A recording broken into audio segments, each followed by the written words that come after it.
Democracy depends on a free press. Please support our independent journalism at democracynow.org/give. This is Democracy Now!, democracynow.org, the War and Peace Report. I'm Amy Goodman.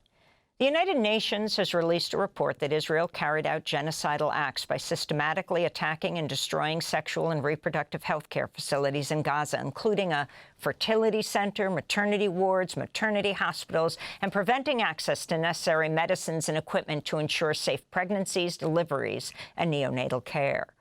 The Geneva-based Independent International Commission of Inquiry on the occupied Palestinian territory, including East Jerusalem and Israel, said, quote, Israeli authorities have destroyed in part the reproductive capacity of the Palestinians in Gaza as a group, including by imposing measures intended to prevent births, unquote.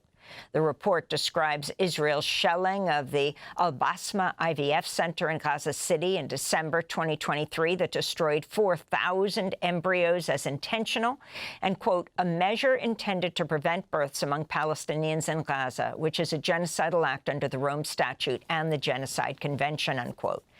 Describing the harm to pregnant, lactating, and new mothers as unprecedented, the Commission said Israeli security forces, quote, deliberately inflicted conditions of life calculated to bring about the physical destruction of Palestinians in Gaza as a group, one of the categories of genocidal acts in the Rome Statute and the Genocide Convention, unquote.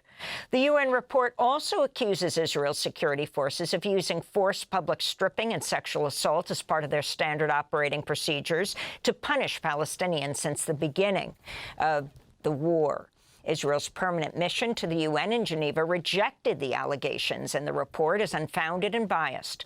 For more on the attack on Gaza's fragile healthcare system, and as Israel's total blockade of the Gaza Strip enters its 12th day with no food, medicine, or fuel allowed in, we go now to Gaza, where we're joined by two volunteer doctors. Dr. Feroze Sidhwa is a trauma surgeon volunteering at Nasser Medical Complex in Khan Yunis, Gaza, with Med Global. He's usually based in California. And Dr. Mark Perlmutter is an orthopedics hand surgery specialist volunteering also at Nasser Medical Complex with the charity Humanitarian Auxilium.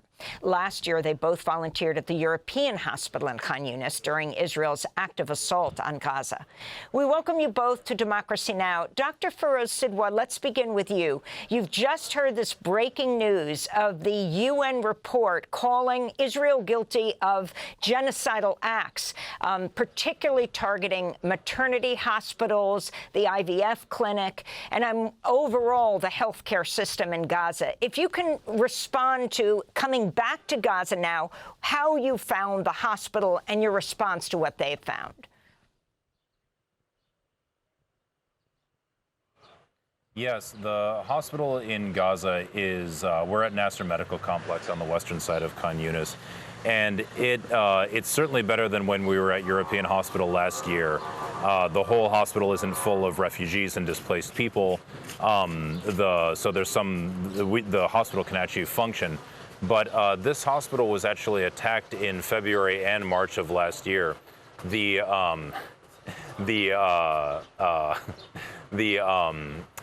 dialysis ward was destroyed. A lot of equipment for new operating rooms was destroyed. And right now, the blockade is really affecting the availability of instruments and disposables in the operating room. And it's making life very difficult for people here. You know, beyond the healthcare system, the prices in the market are going up again. The availability of certain types of food is going down.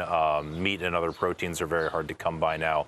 Eggs are about $1 a piece in the market just outside the hospital that I saw yesterday. So it's a very difficult situation. And the attacks on the healthcare system that were done in the past 16 months have really undermined its ability to help people. And can you talk about the Israeli energy minister just cutting off electricity to Gaza?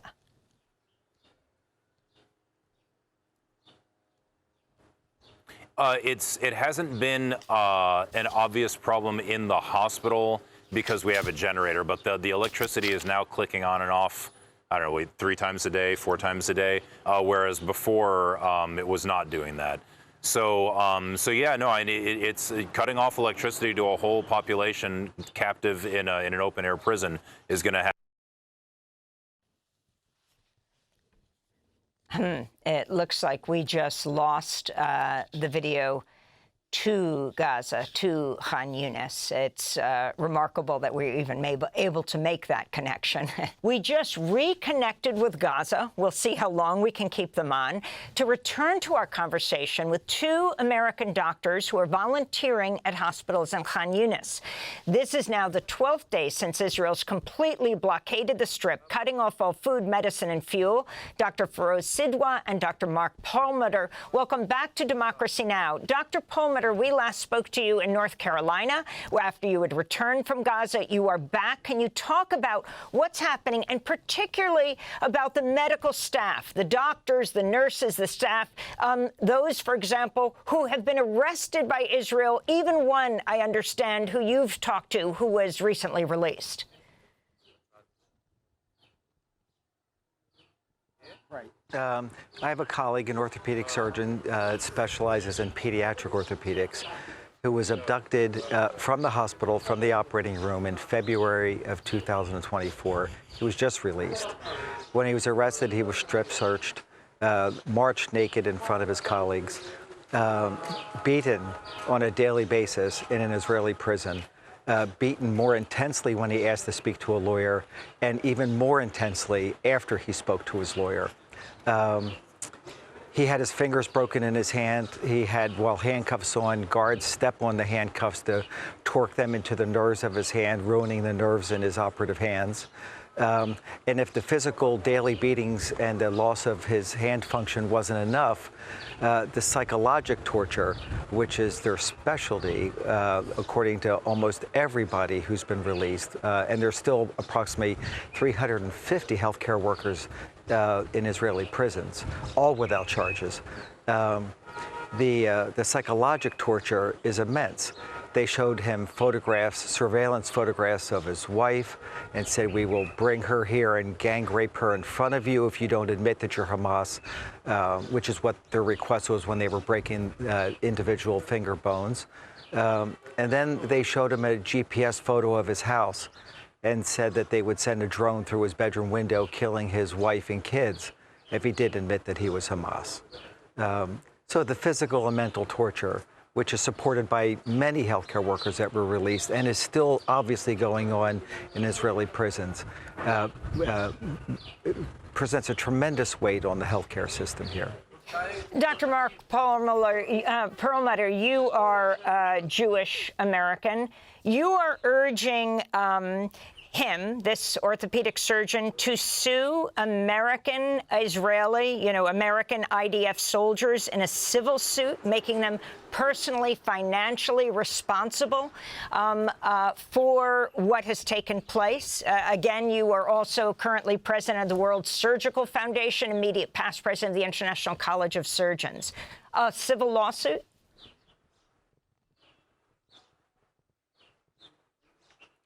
Well, it's something that's developing now. We've all been to D.C. and spoke to our feckless senators and congressmen.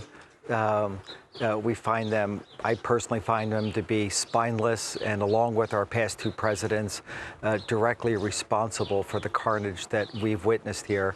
I think soon that American 2,000-pound bombs will be dropping here again when the ceasefire ends, and Israel has ruined every ceasefire that has ever been declared in their history with Palestine.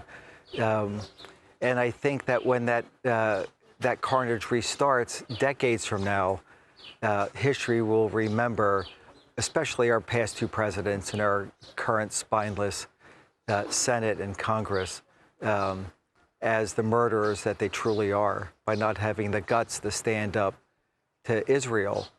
And it's not an anti-Jewish stance, it's an anti-Zionism stance that they need to take.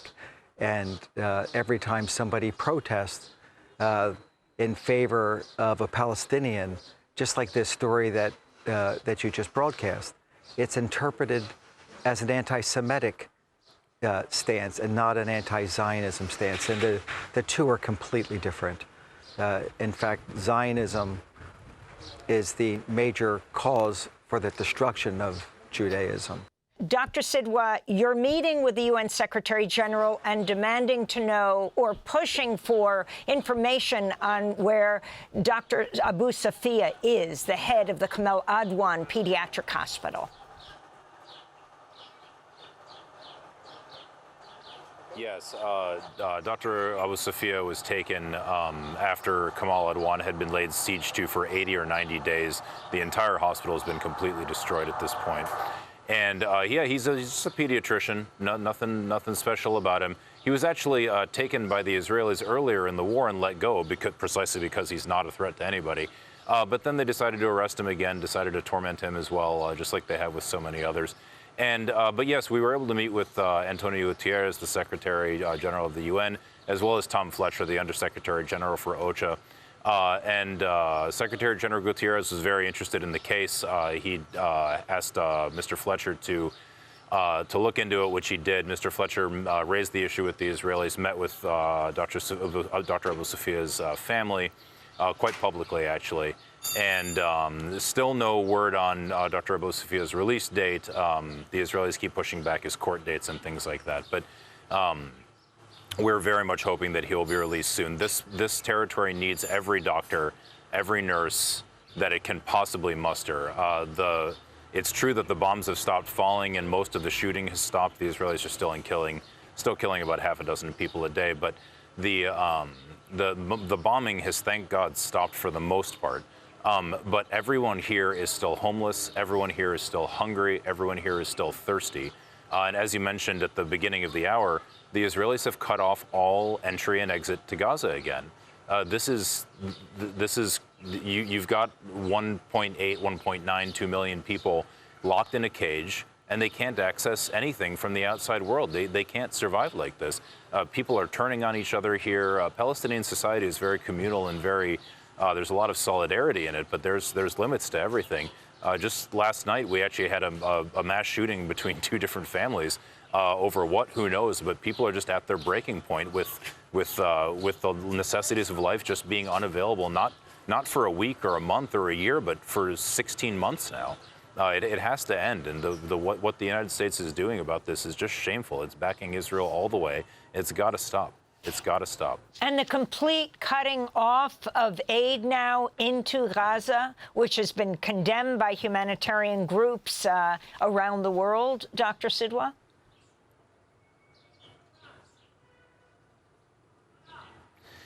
Yeah, I mean, you know, like I'm here with Med Global. It's a group that brings doctors in, but even though I was able to get in, half of my own group was denied entry. So only 2 out of the 5 doctors that were scheduled to come are here now. Dr. Perlmutter, your hand surgery colleague was also denied entry.